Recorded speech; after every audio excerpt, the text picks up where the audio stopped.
გამარჯობათ. ჩვენ ყველას გვიყურებია ამ მულტფილმისთვის.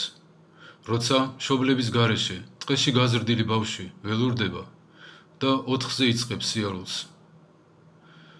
ეს მოგონილი ამბავია, დაწერილი და გადაღებული გასართობად, მაგრამ თურმე ასეთი რამ ჩვენს ცხოვრებაში ყოველდღე ხდება. ადამიანმა ცოდით დაკარგა ზეციური მამა და ეშმაკთა ამ გაბოროტებული და დამახინჯებული პიროვნებების გარემოცვასა და ტყვეობაში აღმოჩნდა. უფალმა ტყავის სამოსით შემოსავა ადამი და ევა. ეს ყოფილა ჩვენი უხეშ მატერიალური სხეულები. თავიდან ადამიანის სხეული ასეთი არ ყოფილა, რომ კონტაქტი გაეწყვიტა ეშმაკებთან, რომ ჩვენ არ გვესმოდეს მათი, ვერ ვხედავდეთ მათ. რადგან თუ კონტაქტი შენარჩუნდებოდა, ეშმაკების გაზრდილი ადამიანი თვითონაც მეორე ეშმაკი გახდებოდა.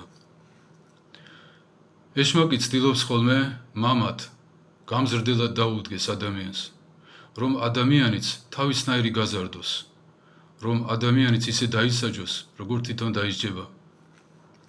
ეს უბედური პლანეტა დაცემული ანგელოზების და დაცემული ადამიანების საერთო საცხოვრებელი ყოფილა. ეშმაკს ძალით არ უჭმევია ადამიანისთვის. შესთავაზა, ისიც დათანხმდა. ანუ ნებით მოხდა ეს. რახან ადამიანმა ნებით შესწოდა, ამიტომ ეშმაკს თურმე აქვს უფლება, რომ ისევ შესთავაზოს, ოღონდ უკვე აზრობრივად. და ისინიც მოქმედებენ ჩვენზე, გვცდიან, შთაგვაგონებენ ცოდილ აზრებს, გონებაში გამოსახავენ ცოდილ სურათებს, გვირჩევენ, როგორ უფრო ოპტიმალურად შევცოდოთ. ეხებიან ჩვენ სხეულებს, განახურვებენ სხვადასხვაგვარი ვნებებით. უწყვეტი, დაუღალავი, აზრობრივი საუბრებით ადამიანი თავის ჭკუაზე გადაჰყავთ, გადაიბირებენ ხოლმე. ადამიანი კი რახან თავის გარშემო ხორციელი თვალით ვერავის ხედავს, გონია ხოლმე, რომ იქ არავინ არ არის და თავის თავს გონია, რომ თვითონ ესაუბრება. შემდეგ კი ჩვენს გარშემო რაღაც შეშლილობის აღლუმი მიდის. ვიღაცა კაზინოში გარბის, ვიღაცა შვილს კლავს, ვიღაცა სამშობლოს ყიდის და უნამუსოდ ამტკიცებს, რომ ქვეყანაში ინვესტიცია შემოაქვს. ვიღაცას ეჩვენება, რომ ღმერთი არ არსებობს, ვიღაცას გონია, რომ თვითონ არის ღმერთი. ზოგს ისიც ვერ გაურკვევია, კაცია თუ ქალი. ზოგი ჭამით იკლავს თავს და ზოგი კიდე უჭმელობით. როგორც ზღვა არ ღელავს თვითონ, თუ ქარი არ უბერავს, კაცობრიობა 1000 წლეულების მანძილზე ასეთ უწყვეტ ნევროზში არ იქნებოდა, რომ ეშმაკის აზრობრივი ქარიშხალი არ ტრიალებდეს. წმინდანებს უთქვიათ, რომ დაცემული ანგელოზები პირობითად იყოფიან ორ ნაწილად. ერთი ნაწილიო მუშაობს ხორციელ ცოდვებზე, ღვინო, დუდუკი, ქალები. მეორე ნაწილი კი სექტები, კითხავები, ოკულტიზმი. შედეგად ეშმაკების გაზრდილი, უბედური ადამიანი ან პირუტყვს ემსგავსება ხოლმე, ან ეშმაკს. მაუგლიზაციის პროცედურას, როცა ხალისიანი, უბრალო, გულწრფელი ახალგაზრდა, ბოროტებაში გამოცდილ, უნდობელ და დაუნდობელ, აუტანელ და გაუტანელ ცოდვილად გადაკეთდება, პოეზიით და ფეხბურთით გატაცებული მშობლები ვერ შეაკავებენ. მონას არ შეუძლია, რომ თავისი შვილი დაიცვას თავისი ბატონისგან.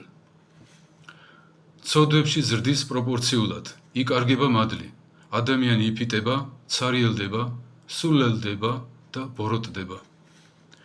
ნორმალური მამა და დედა გაუვალი კედელივით უნდა იდგნენ თავის შვილებსა და ეშმაკებს შორის, რომ ეშმაკმა შვილები ვერ წაართვას.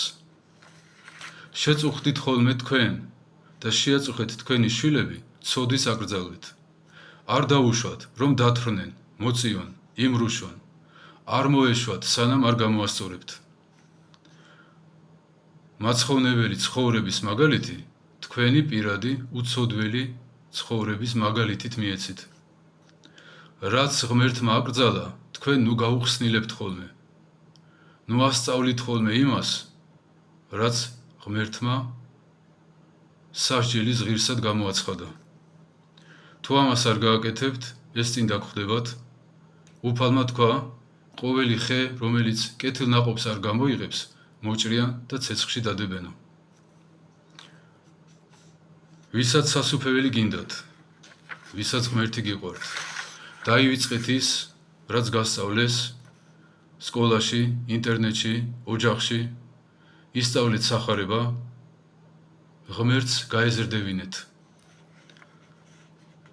ღვთის გაზრდილი დაემსგავსება ღმერთს, ეშმაკების გაზრდილი დაემსგავსება ეშმაკს. ღვთის გაზრდილი და ღმერთს დამსგავსებული წავა უფალთან, ეშმაკს დამსგავსებული წავა იქ, სადაც წავდნენ ეშმაკები. ღმერთო დაგვიფაროს, ღმერთო გაგახაროთ.